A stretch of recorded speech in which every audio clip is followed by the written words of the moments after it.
وآله وصحبه الأبرار الحائز المراتب الفخار أما بعد فيا الحاضرون والحاضرات أعزكم الله hadirin kaum muslimin jamaah Masjid Nurul Iman, alhamdulillah, yang semoga senantiasa dimuliakan Allah Tabaraka wa Ta'ala. Mohon maaf kalau kurang tepat penyebutannya, mohon maaf.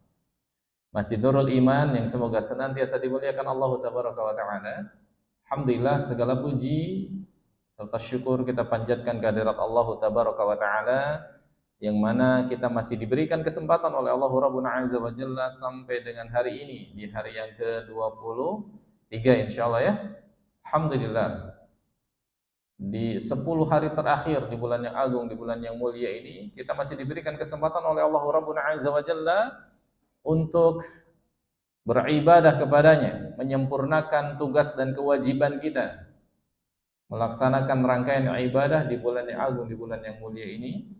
Dan tentunya semoga upaya kita dengan bisa i'tikaf di masjid ini, dengan ya melaksanakan rangkaian-rangkaian ibadah yang alhamdulillah segala puji bagi Allah ya, takmir dari masjid ini dan lingkungan kita memberikan luar biasa supportnya, dukungan, sehingga kita bisa maksimal dalam menjalankan ibadah dan ketaatan di 10 hari terakhir Ramadan ini. Semoga itu bisa menjadi salah satu bukti kesungguhan dan keseriusan kita, bahwasannya kita memang benar-benar orang yang ingin mendapatkan keutamaan di sisi Allah, bukan dari barisan orang-orang yang diinformasikan oleh Nabi SAW sebagai orang-orang yang merugi sepeninggalnya Ramadan. Karena di sana ada orang-orang yang dikabarkan oleh Nabi SAW, terlebih itu adalah merupakan doa yang kita tahu. Doa dari siapa? Malaikat Jibril alaihissalatu wassalam, yang diaminkan kemudian oleh baginda Nabi SAW. Ya, dalam hadis riwayat Imam At-Tirmidzi disebutkan Nabi SAW ketika hendak naik ke mimbar beliau mengucapkan amin 3 kali. Ya, setelah dikonfirmasi dan ternyata beliau SAW menyampaikan bahwasanya tadi malaikat Jibril memintanya untuk mengucapkan amin atas doa yang diucapkannya, doa yang dipanjatkan oleh malaikat Jibril.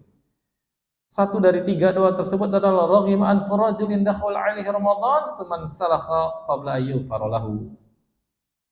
Celaka seseorang yang masuk Ramadan kemudian keluar Ramadan dalam kondisi dosa-dosanya belum diampuni. Celaka, kata malaikat Jibril. Dan dikatakan amin oleh Nabi siapa? Nabi Muhammad SAW. Artinya ada orang-orang yang begitu, yang masuk barisan orang-orang yang celaka. Ramadan gak berdampak sama sekali. Bahkan wal'iyadzubillah, Imam Ahmad rahimahullah pernah ditanya tentang kondisi orang-orang yang mendadak baik, ya, ketika masuk Ramadan, namun keluar Ramadan kembali seperti jati diri semula. Dikatakan oleh beliau adalah bi'sal qaum. Seburuk-buruk kaum itu adalah orang yang gak kenal Allah kecuali hanya Ramadan saja. Allah. Seburuk-buruk kaum itu adalah orang yang gak kenal Allah kecuali ketika Ramadan. Selepas Ramadan, seperti anak ayam yang keluar dari kandang, lompat lari sana sini, ngerasa bebas. Karena Ramadan dianggapnya apa? Belenggu. Ya, belenggu. Dianggapnya Ramadan itu seperti apa? Seperti sesuatu yang mengekang, gak bisa bebas. Ini ada orang-orang yang rugi. Dan semoga hadirnya kita di sini, terlebih i'tikaf di sini, memaksimalkan ibadah ya, di masjid ini, ya alhamdulillah segala puji bagi Allah, luar biasa nyaman masjidnya. Semoga ini menjadi bukti kesungguhan, keseriusan, bahwasannya kita memang orang-orang yang ingin mendapatkan keutamaan Ramadan. Ingin mendapatkan keutamaan dari bulan yang agung, bulan Ramadan, bulan yang memiliki keutamaan sebagai penghapus dan penggugur dosa. Siapa di antara kita yang nggak punya dosa, Pak? Coba angkat tangan. Oh, kalau saya sih steril, nggak punya dosa. Coba angkat tangan. Ada yang nggak punya dosa? Kayaknya terlalu pede kalau bilang saya nggak punya dosa ya. Bukan pede, tapi nggak tahu diri. Ya. Karena Allah pencipta kita, Allah maha tahu apa yang kebutuhan terbaik untuk kita. Allah pencipta kita, Allah yang mengetahui apa yang terbaik untuk kita, maka Allah menakdirkan kita masuk Ramadan. Sehari sebelum, bukan sehari bahkan. Di waktu maghribnya kita menunggu sidang isbat waktu itu. Sore harinya di asar, ketika saya berangkat menuju ke masjid mau sholat asar, saya ditelepon oleh Pak RT. Ustadz Afwan, kenapa? Ada apa Pak? Tolong nanti setelah sholat datang ke sini. Ini ada warga kita yang meninggal dunia. Asar Pak, injury time itu. Ya, tolong ada warga kita yang meninggal dunia. Asar, kita bereskan bersegera karena mengingat, wah ini kita mau tarawehan nih. Ya. Dan alhamdulillah selepas maghrib selesai di TPU itu 6:30 pulang kembali ke komplek kita, ke lingkungan kita pas Isya. Injury time, masuk ke Ramadan hanya hitungan jam, dipanggil oleh Allah Tabaraka wa Ta'ala.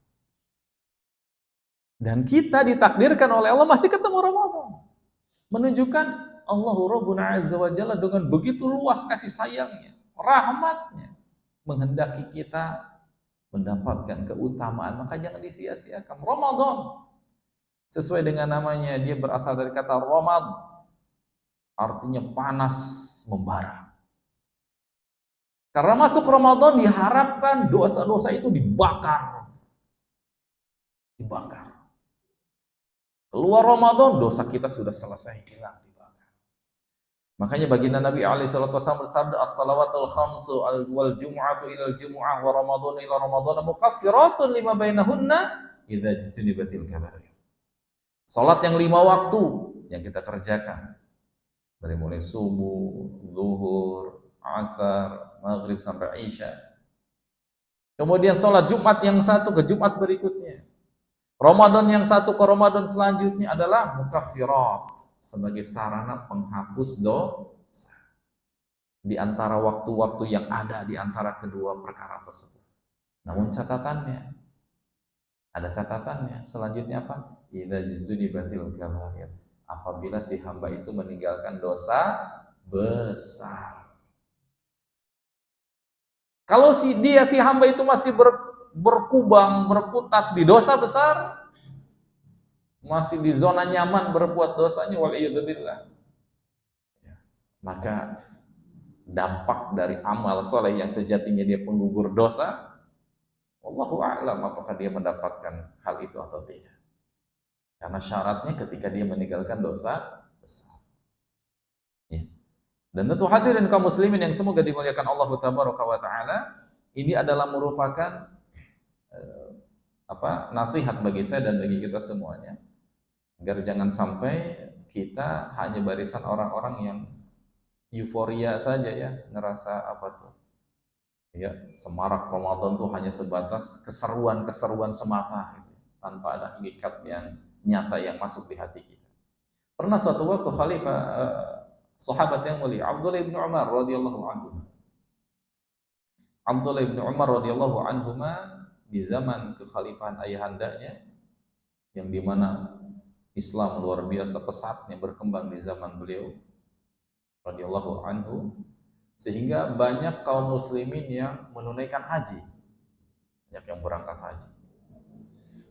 Lalu kemudian ada salah seorang yang berkomentar dengan bangganya, ya lumrah wajar, bangga dengan melihat jumlah kaum muslimin yang semangat menunaikan haji gitu ya.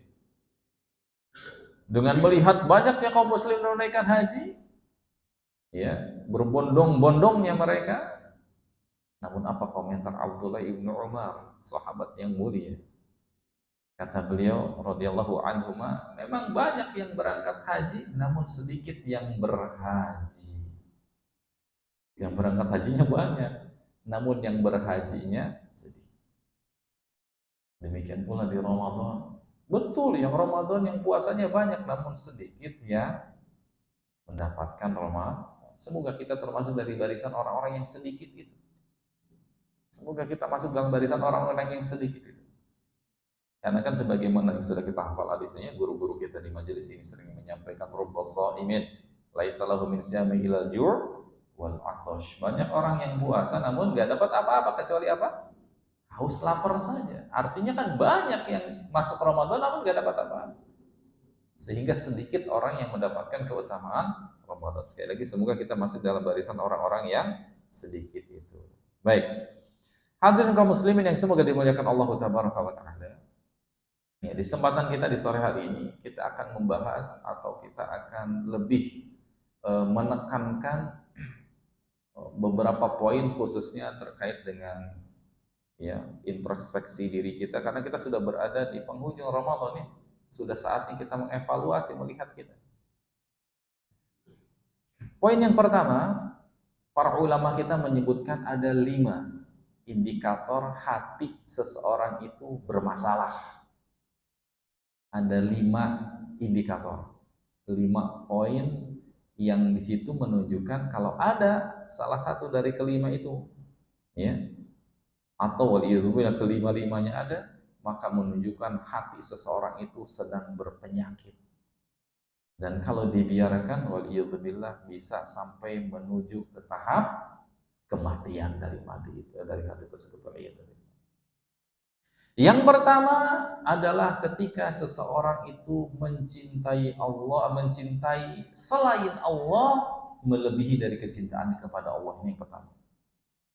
Ketika seseorang mencintai selain Allah melebihi kecintaannya kepada Allah Subhanahu wa taala.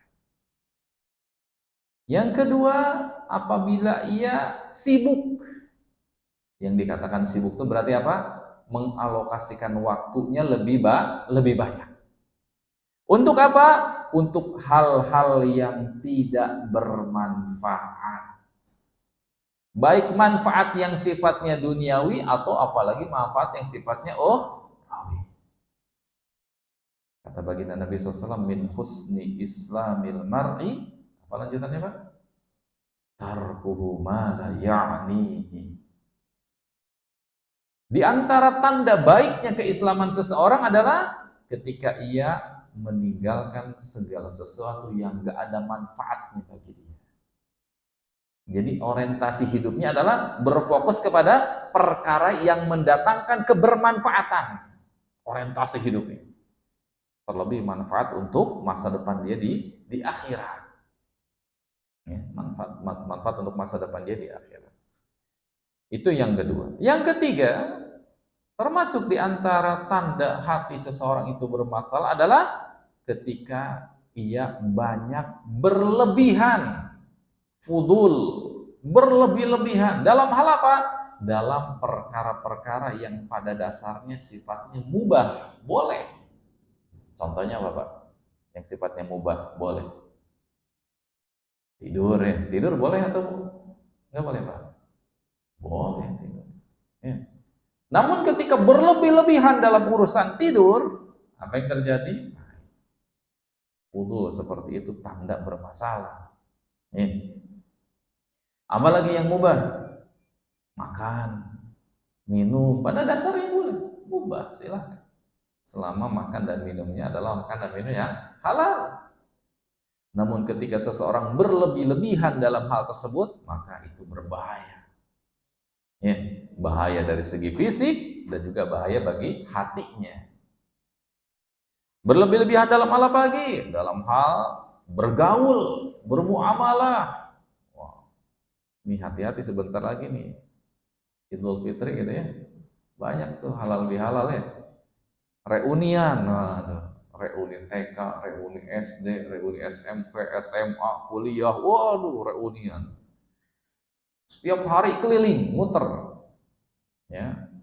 Pertama kopdar di sini. Kenapa reuni siapa tuh? Teman-teman TK. Wah, Allah ya Robbi, masih ada teman TK-nya reuni.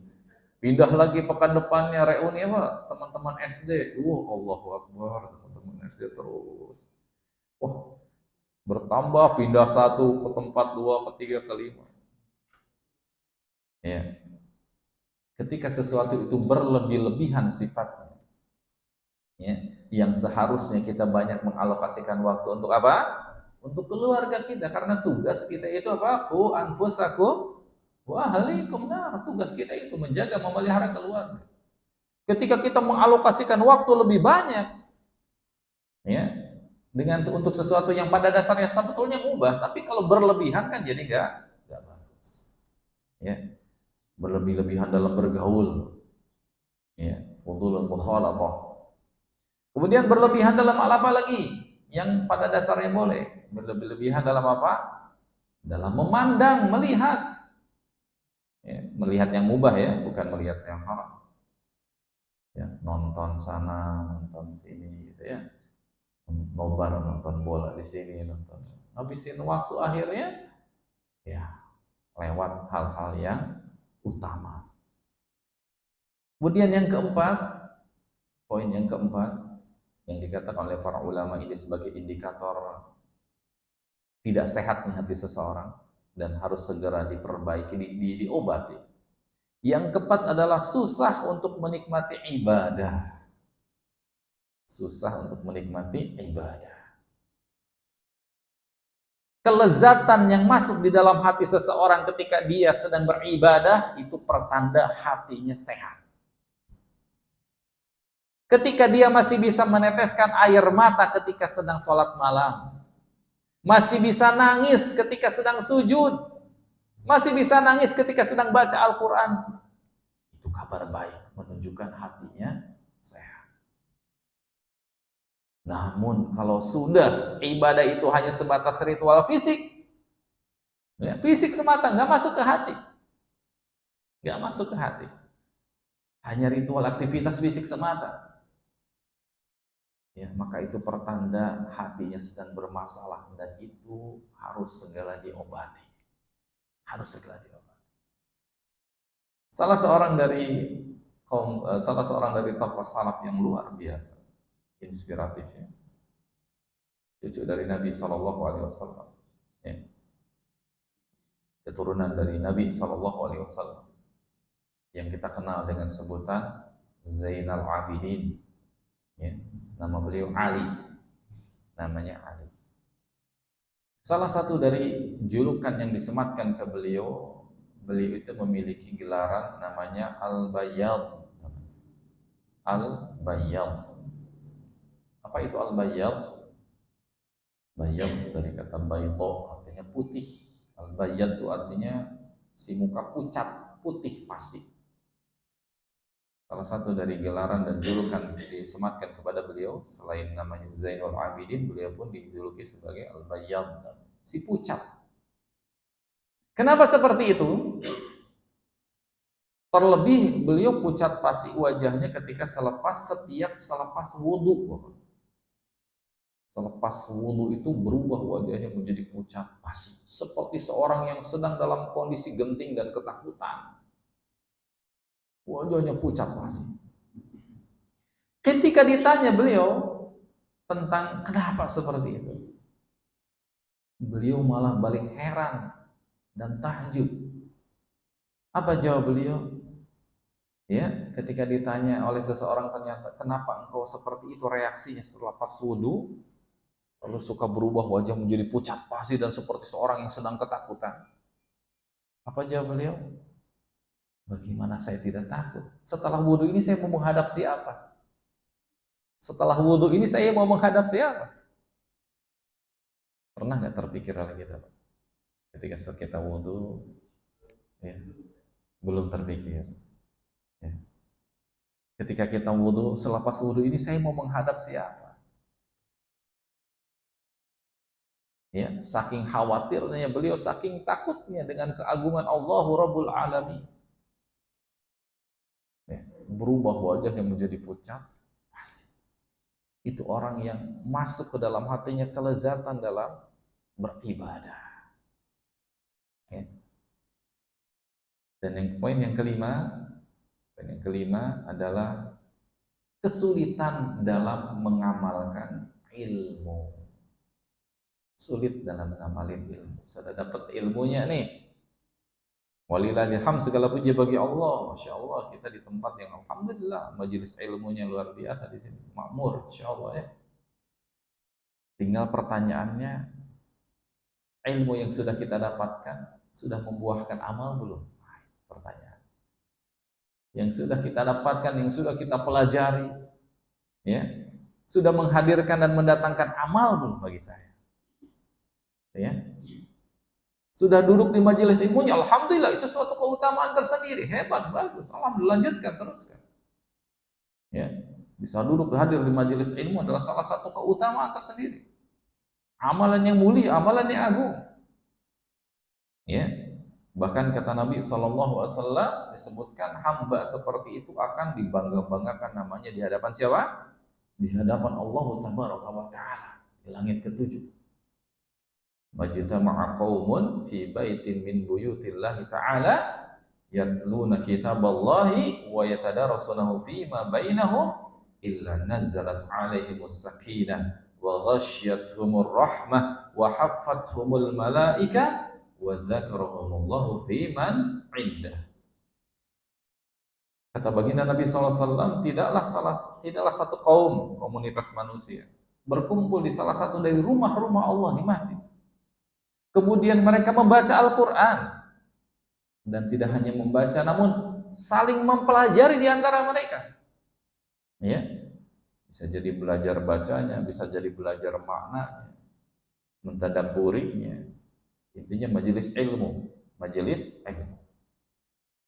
Melainkan kata Nabi SAW, Allah akan menurunkan sakinah, ketenangan ke dalam komunitas manusia itu. Tenang.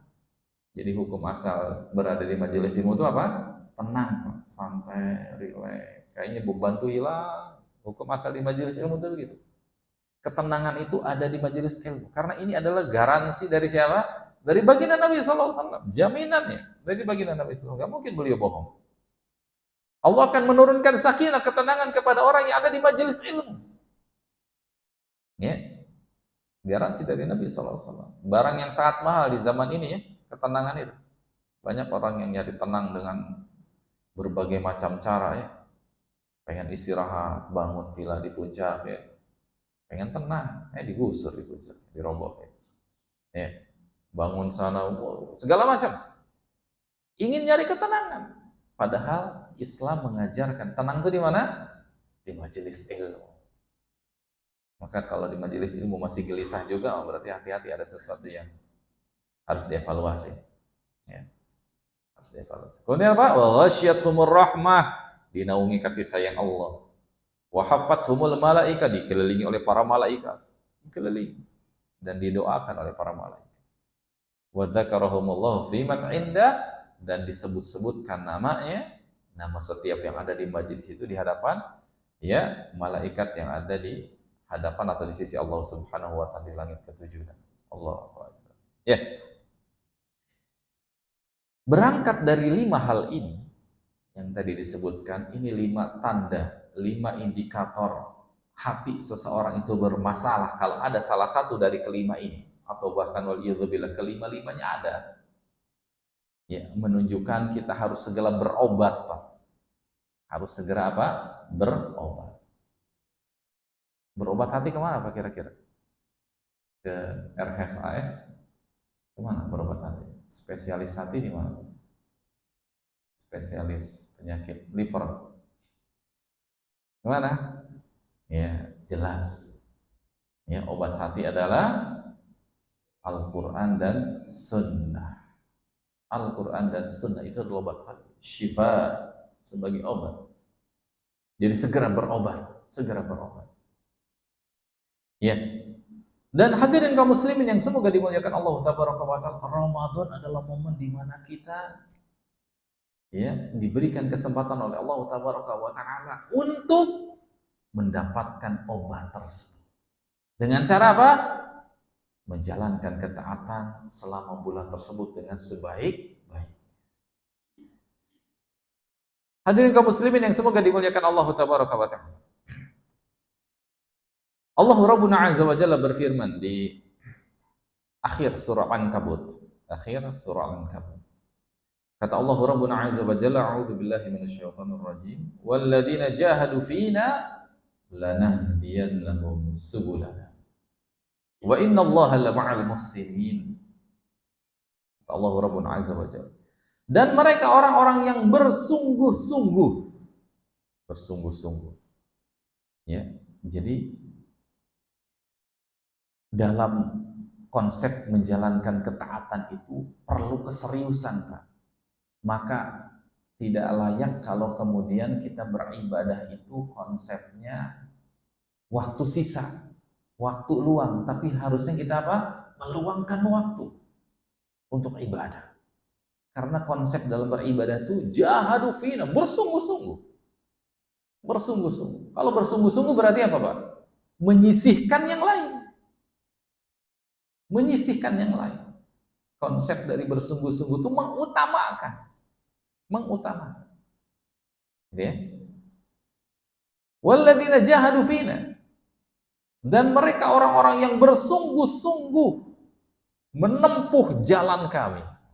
Bersungguh-sungguh dalam menjalankan ketaatan. Ada salah satu kisah yang sangat inspiratif. Silakan boleh dicek dalam kitab. Kisah ini dibawakan oleh Imam An-Nawawi dalam Riyadhus Shalihin. Di bab Al-Mujahadah atau bab bersungguh-sungguh dalam terjemahan. Kisah dari sahabat yang mulia yang bernama Anas bin Nadhr radhiyallahu anhu. Pernah dengar kisah ini, Pak ya? Saya yakin pernah baca atau pernah mendengar.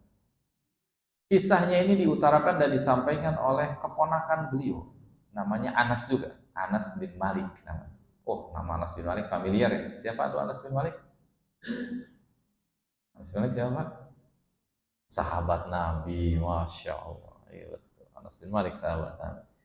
Ya, yang mengabdi di rumah Nabi 10 tahun lamanya. Mengabdi di rumah Nabi itu 10 tahun lamanya. Jadi sangat dekat dengan keluarga Nabi SAW.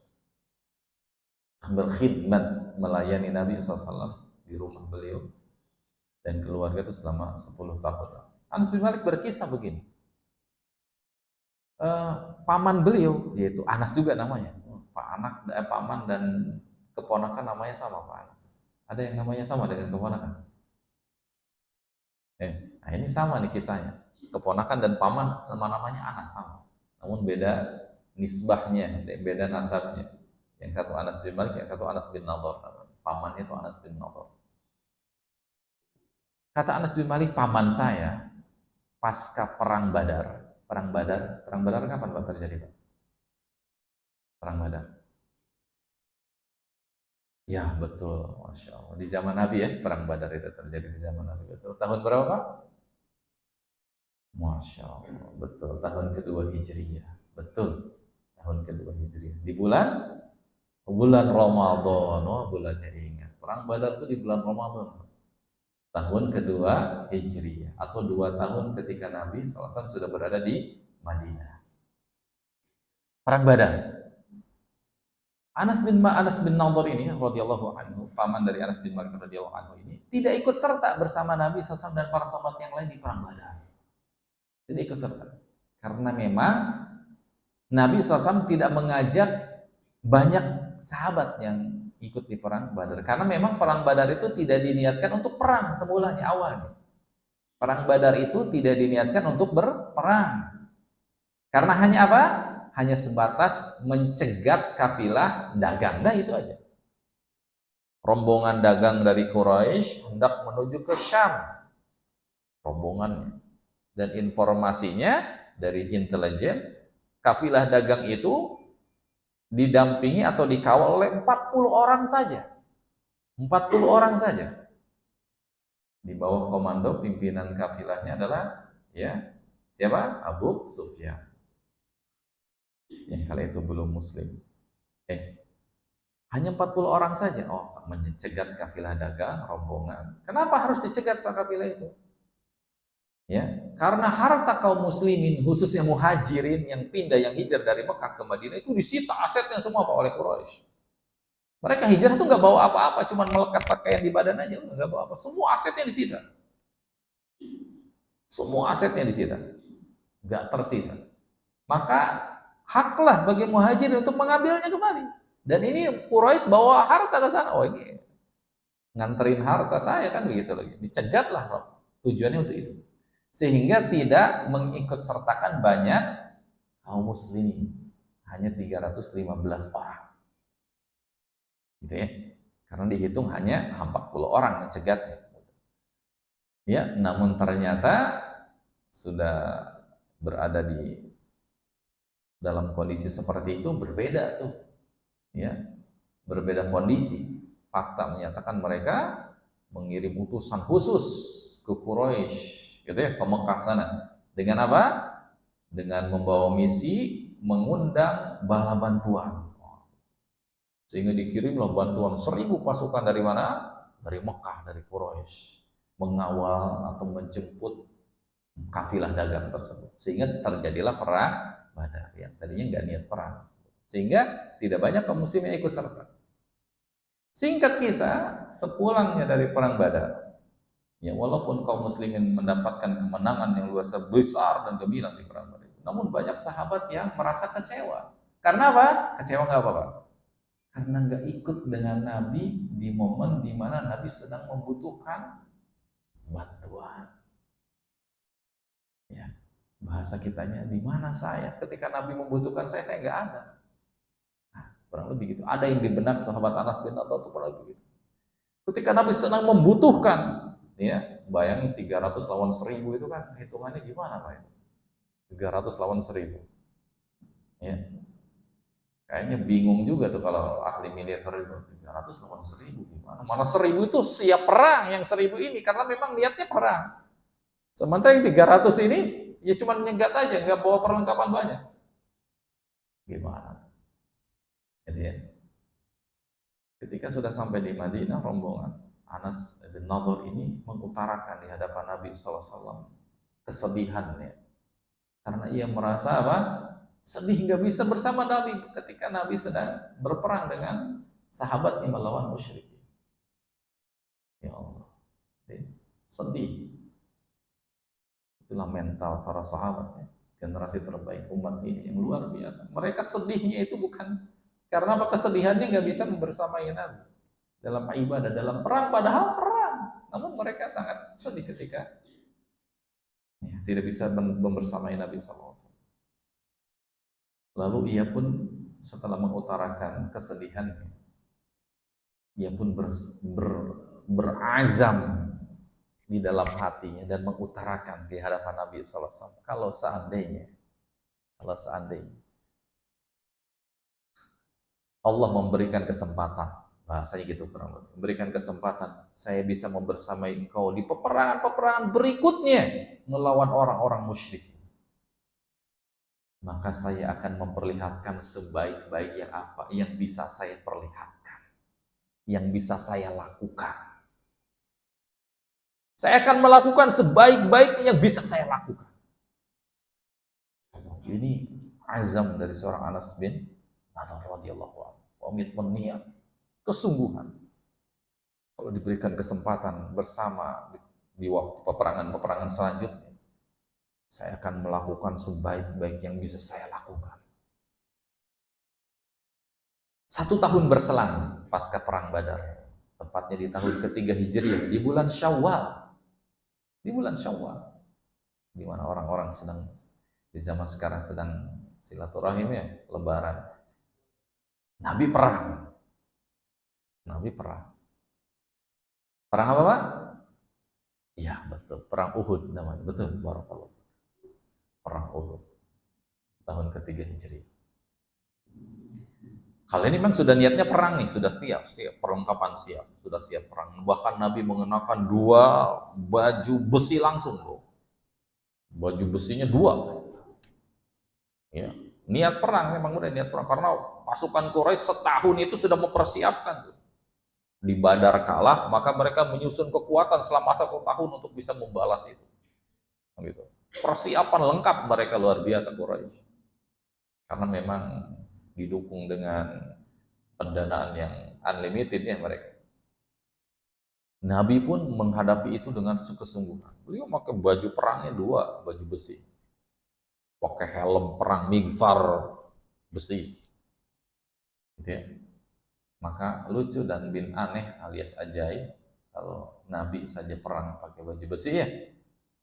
Dan kemudian kita tahu di perang Uhud itu Nabi terluka kena anak panah, dan anak panahnya tidak menusuk, namun migfarnya atau helmnya yang hancur terkoyak yang kemudian masuk ke wajah Nabi SAW, rahang Nabi SAW. Artinya Nabi terluka di perang itu. Nabi tembus senjata. Aneh bin ajaib kalau kemudian ada orang akhir zaman yang itu Pak, gimana tuh Pak kalau gitu? Ya, silahkan direnungkan nih, Nabi saja tembus senjata, padahal orang manusia paling mulia di kolong langit. Tinggal direnungkan saja. Ya. Singkat kisah, ketika perang sedang berkecamuk begitu, dan kaum muslimin di kali pertama bisa memukul mundur Quraisy, gitu ya.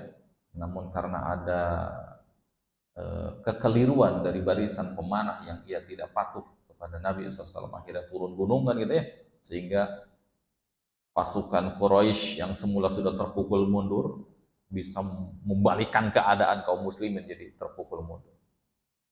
Singkat kisah, silakan baca di sejarah buku kitab kisah itu sangat luar biasa, dahsyat perang Uhud. Dalam kondisi sedang terpukul nih, naik ke atas ya, saking terdesak, Anas bin Nadir muncul, dan itu disaksikan oleh pemimpin Ansor, yaitu Sa'ad bin Mu'adz radhiyallahu anhu. Sa'ad bin Mu'adz, sahabat yang mulia, pemimpin Ansor. Ya, ia mendengar langsung kalimat yang diucapkan oleh Anas bin Nadir. Kata Sa'ad bin Mu'adz, Anas bin Nadir mengatakan begini, "Inni ajidu rihal jannah duna Uhud." Wahai Sa'ad, saya sungguh mencium aroma surga di bawah bukit Uhud ini. Ketika naik ke atas karena terdesak, Anas malah turun ke bawah. Saya mencium aroma surga di bawah bukit Uhud ini. Allah, ia merangsek maju ke depan. Kata Sa'ad bin Mu'adz radhiyallahu anhu, sungguh saya tidak bisa melakukan apa yang dilakukan oleh Anas bin Nadir, nggak bisa itu. Kayak gitu. Hebatnya total dalam bertempur. Singkat kisah, pasca peperangan usai, kemudian dikumpulkanlah para syuhada, kan itu, kumpulkan para syuhada dan diidentifikasi, ini si fulan, ini si fulan, si fulan. Dari semua jasad para syuhada yang dikumpulkan, semua teridentifikasi, dikenal, kecuali satu jenazah yang tidak dikenali. Satu jenazah yang tidak dikenali. Kenapa, Pak? Dalam riwayat tersebut disebutkan bid'an wa thamanina. Ada 80 sekian luka di sekujur tubuh. 80 sekian. Ini menunjukkan berperangnya total.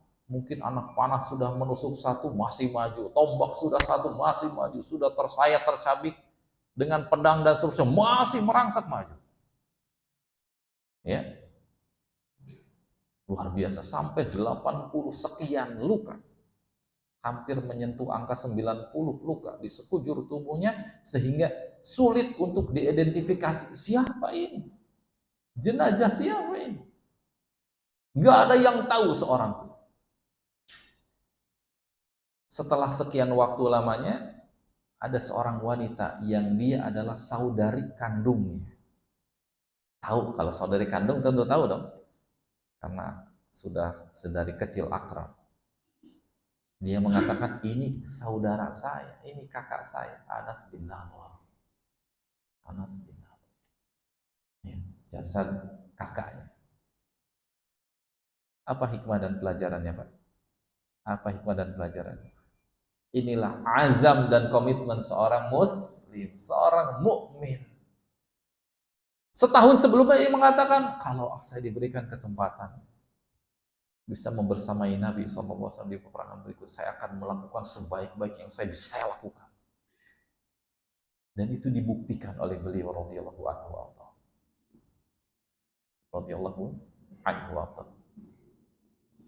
Nah, kembali ke diri kita sekarang. Di ayat tadi disebutkan, kita kembali ke ayat surah Al-Ankabut ayat ke-69. Walladzina jahadu fina.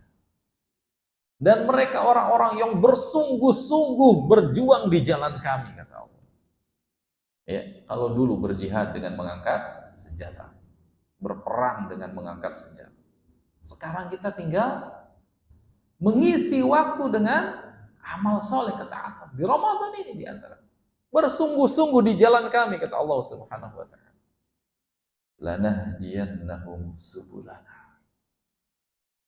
Kami akan benar-benar menunjukkan kepadanya jalan-jalan kami. Wa innallaha lama'al muhsinin, dan sesungguhnya Allah bersama dengan orang-orang yang berbuat baik. Apa yang kita harapkan, Pak, di 10 hari terakhir Ramadan ini? Apa yang kita cari, Pak? Apa yang kita cari di 10 hari terakhir Ramadan ini? Lailatul Qadar. Itu yang kita cari, Pak. Lailatul Qadar ini sebagai karunia Allah bagi umat akhir zaman, ya, bagi umat Nabi Muhammad SAW yang umurnya rentangnya hanya 60-70 tahun saja, kan begitu kata Nabi SAW. Ya, umur umatku itu 60-70 tahun, dan sedikit yang melampaui itu. Alhamdulillah sekarang yang di sini yang hadir melampaui usia 70, alhamdulillah, berarti nikmat luar biasa dari Allah. Ya, semoga bisa dimanfaatkan dengan sebaik-baiknya. Karena Nabi SAW menyebutkan, ya, sebaik-baik hamba itu siapa? Yang man tala umuruhu wa hasuna amaluhu. Nah, itu. Sebaik-baiknya umat Nabi itu siapa? Man tala umuru, yang panjang umurnya, wa hasuna amaluhu, yang amalnya bagus. Panjang umur, amal bagus. Nah, itu Allah memberikan kesempatan, ya, bisa menikmati usia bisa lebih dari yang standar umat Nabi, kan SNI-nya umat Nabi kan 60-70 ya standarnya itu, dan melampaui itu berarti sudah melampaui standarnya, dan alhamdulillah semoga dimanfaatkan dengan sebaik-baiknya jadi berkah, ya, berkah. Ya, kata Nabi SAW, kata Allah Subhanahu wa taala, barang siapa yang tadi bersungguh-sungguh, dan kita buktikan. Alhamdulillah segala puji bagi Allah. Barakallahu fikum. Ya, semoga berikan keberkahan kepada jamaah sekalian yang mau i'tikaf, mengisi waktu di masjid, meluangkan waktu bisa di masjid. Semoga ini sebagai bukti apa, Pak? Kesungguhan. Semoga ini menjadi bukti kesungguhan. Yang kesungguhan ini diharapkan apa? Bukan hanya sebatas kita mendapatkan Lailatul Qadar. Ya. Kalau kita bahas ada target jangka pendek, ada target jangka panjang, kan gitu ya. Target jangka pendeknya apa, Pak? Dapat Lailatul Qadar, itu target jangka pendek yang di depan kita nih. Karena kita sekarang berada di 10 hari terakhir. Target jangka pendek kita dapat Lailatul Qadar. I'tikaf di masjid. Gitu ya. Target jangka panjangnya apa? Target jangka panjangnya, kesungguhan ini kita bawa sampai keluar Ramadan. Karena orang yang celaka itu orang yang keluar Ramadan kemudian menanggalkan apa yang sudah dia lakukan di Ramadan. Ya, dia tanggalkan, lepas Ramadan udah lepas semuanya. Bawa semangat ini sampai keluar Ramadan.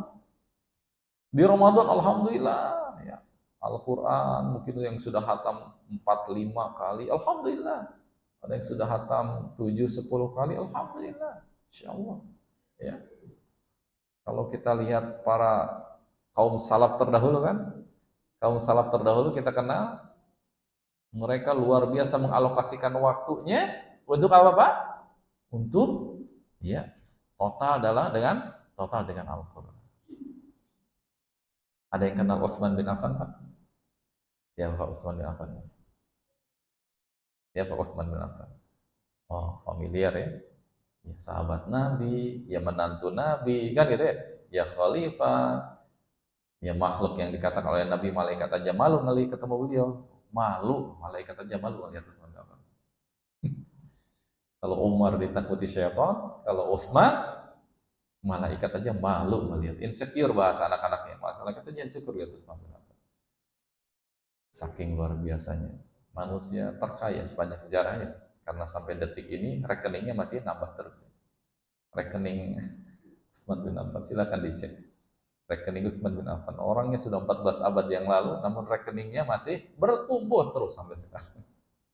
Dan terus mengalirkan jariyah amal saleh bagi beliau. Luar biasa. Ya, konglomerat saudagar. Namun ketika Ramadan apa yang boleh lakukan, Pak? Allahu Akbar. Jadi kalau kita katakan saya sibuk, Utsman bin Affan kurang apa sibuknya ya? Ya saudagar, pembisnis, khalifah, pemimpin negara, kurang apa sibuknya? Beliau setiap harinya 2 kali khatam Al-Quran. Siang sekali, malam sekali. Siang sekali, malam sekali. Setiap hari, Pak. Jadi 60 kali sebulan ya. Bisa, Pak? Insya Allah. Jangan berkecil hati, Pak. Insya Allah. 2 kali dalam sehari. Makanya dalam metode membaca Al-Quran namanya metode hadar namanya. Hadar. Apa itu hadar, Pak? Hadar itu berasal dari kata inhadaro. Inhadaro itu seperti orang yang turun dari gunung, dari ketinggian loh. Kalau turun dari ketinggian gimana, Pak? Ngebut turun. Hadar namanya. Ada metode membaca namanya hadar. Ya. Jadi kalau terdengar suara seperti suara lebah, ini tidak bisa dilakukan kecuali oleh orang yang hafal Al-Quran seperti Al-Fatihah, Pak.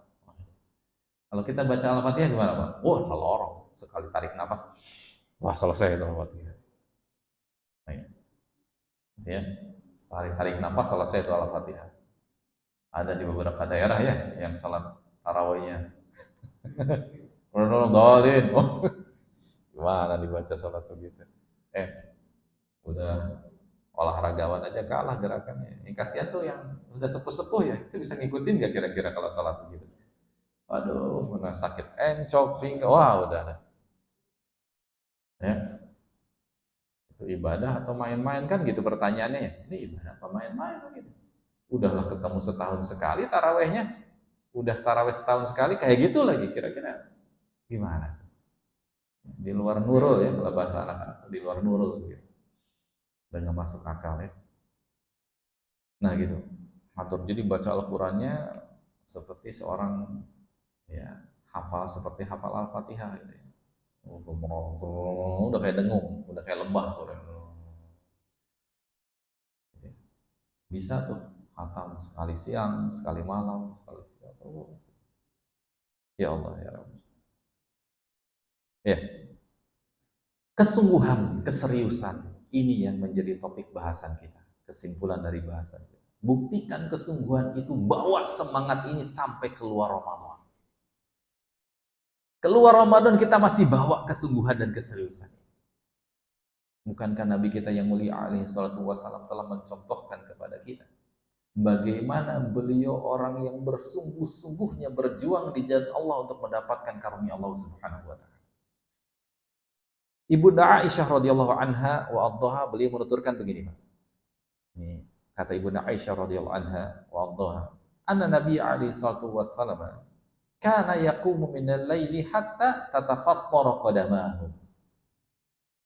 Kata Ibunda Aisyah radhiyallahu anha wa adhaha, Nabi sallallahu alaihi wasallam kalau salat malam itu sampai tatafattara, pecah-pecah kaki beliau saking lamanya berdiri, pecah-pecah kakinya saking lamanya berdiri itu.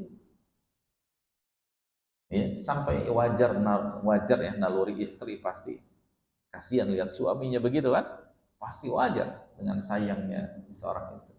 Maka Ibunda Aisyah pun berkomentar karena melihat suaminya kok seperti berpayah-payah sampai seperti itu, kaki sampai pecah-pecah karena lama berdiri dalam sholat. Maka Ibunda Aisyah pun berkomentar, ya, lima tasna'u hada ya Rasulullah wa qad ghafarallahu laka ma taqaddama min dzambika wa ma ta'akhkhara. Kenapa engkau harus sampai seperti ini sih, wahai Rasul? Bukankah Allah telah mengampuni dosamu baik yang telah lalu maupun yang akan datang, kan begitu? Ya, bukankah Allah telah mengampuni dosamu baik dosa yang telah lalu maupun dosa yang akan datang, semua telah diampuni oleh Allah Subhanahu wa taala. Kenapa engkau kok berpayah-payah sampai seperti itu? Harus apa? harus sampai apa namanya? Sholat malam sampai berpecah-pecah kaki. Di surah Al-Fath ayat yang kedua. Surah Al-Fath ayat yang kedua Allah berfirman, A'udzubillahi minasyaitonir rajim. Liyaghfira lakallahu ma taqaddama min dzanbika wa ma ta'akhkhara wa yutimmu ni'matahu 'alaika wa yahdiyaka siratan mustaqima. Kata Allah, ya, Allah mengampuni dosa-dosamu baik yang telah lalu maupun yang akan datang. Jadi pengampunan dosa, sertifikat pengampunan dosa ini untuk Nabi itu termaktub dalam Al-Quran. Sudah dinyatakan Nabi diampuni dosa. Sehingga Ibunda Aisyah berkomentar seperti itu. Kenapa engkau harus berpayah-payah begitu? Bukankah Allah telah menyebutkan telah mengampuni dosamu yang telah lalu maupun yang akan datang?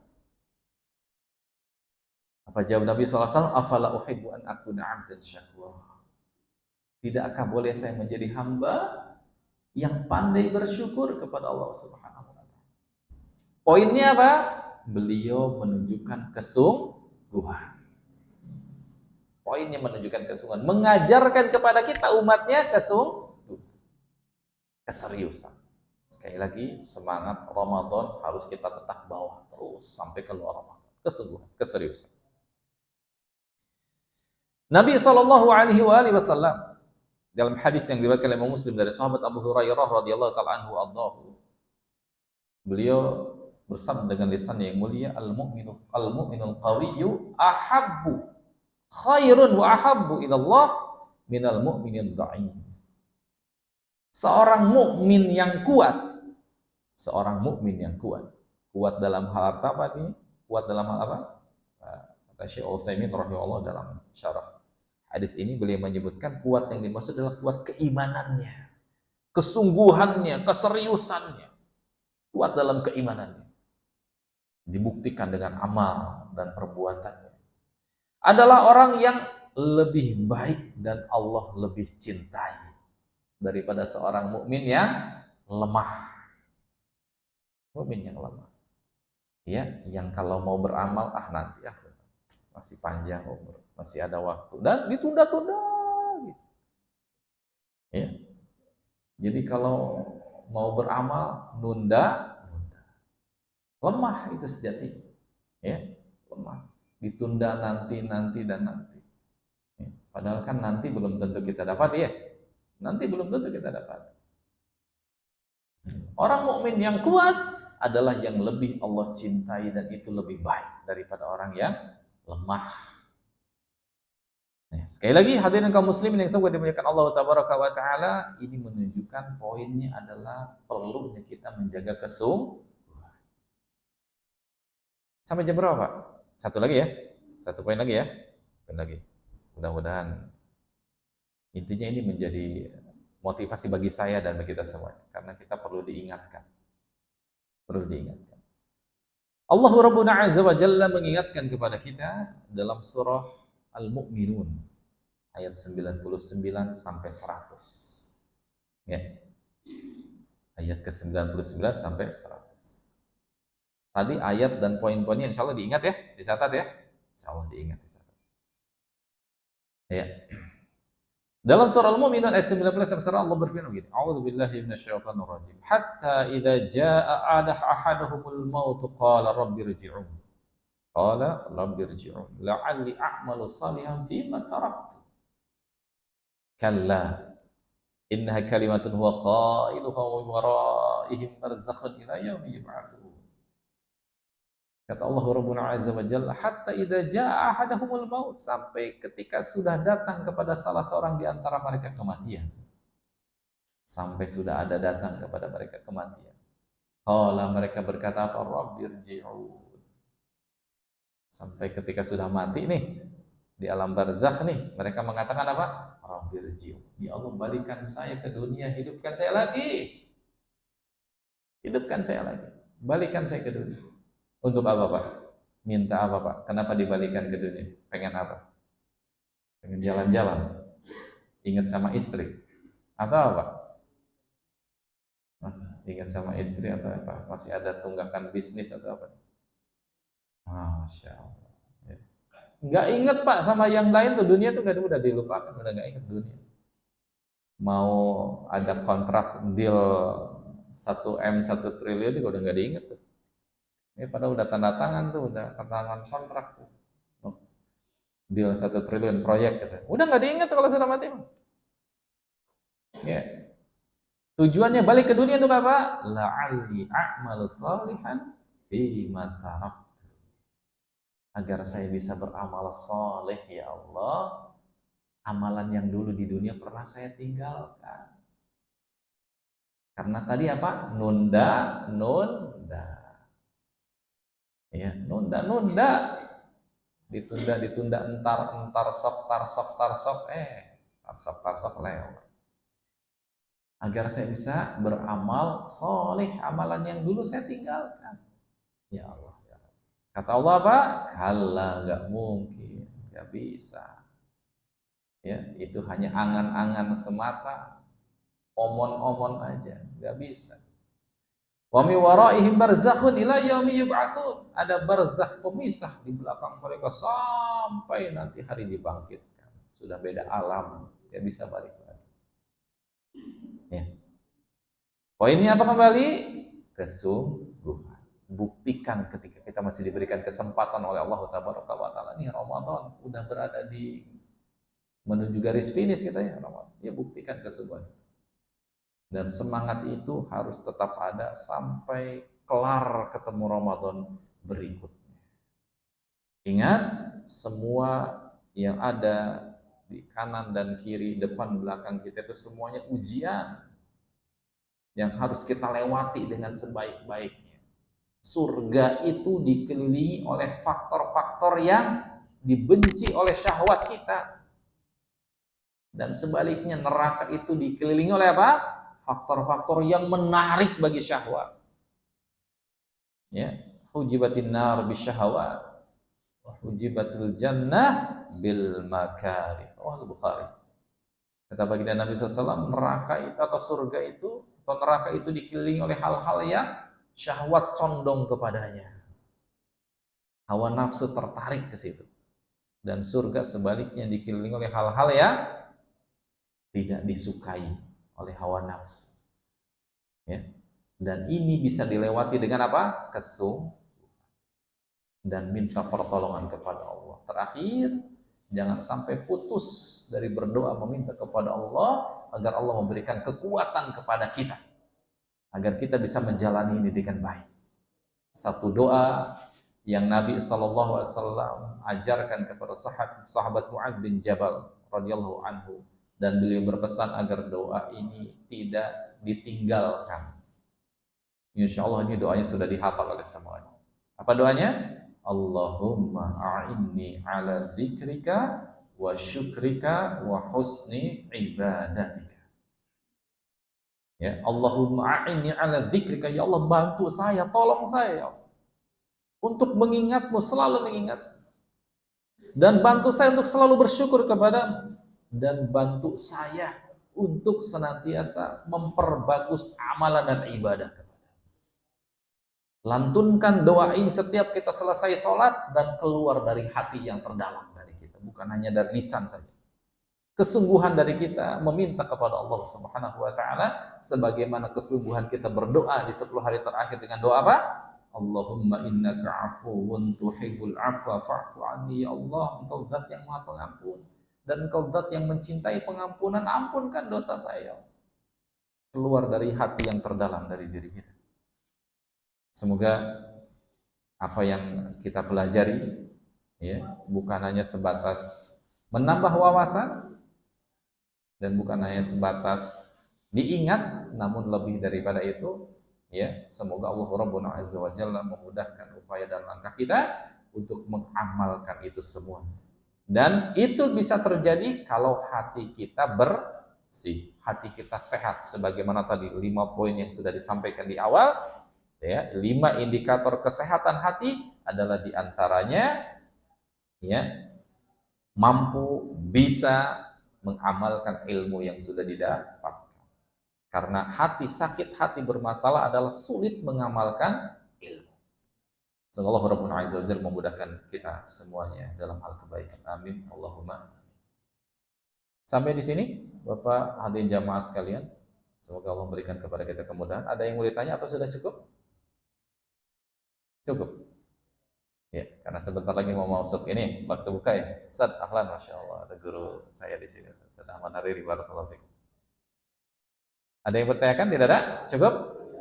Baik, kalau tidak ada berarti cukup sampai di sini. Nanti insya Allah kita lanjutkan di pertemuan selanjutnya. Dan sekali lagi mohon maaf kalau ada kalimat-kalimat yang kurang berkenan dari apa yang saya sampaikan. Yang benar itu murni dari Allah Tabaraka wa Ta'ala, sementara khilaf salah dan kelirunya dari kelemahan saya pribadi dan dari syaitan, saya mohon ampun kepada Allah dan berlepas diri dari perkara tersebut. Wassalamualaikum warahmatullahi wabarakatuh. Wa ala alihi wasallam. Subhanakallahumma bihamdik, asyhadu an la ilaha illa anta, astaghfiruka wa atubu ilaik. Assalamualaikum warahmatullahi wabarakatuh.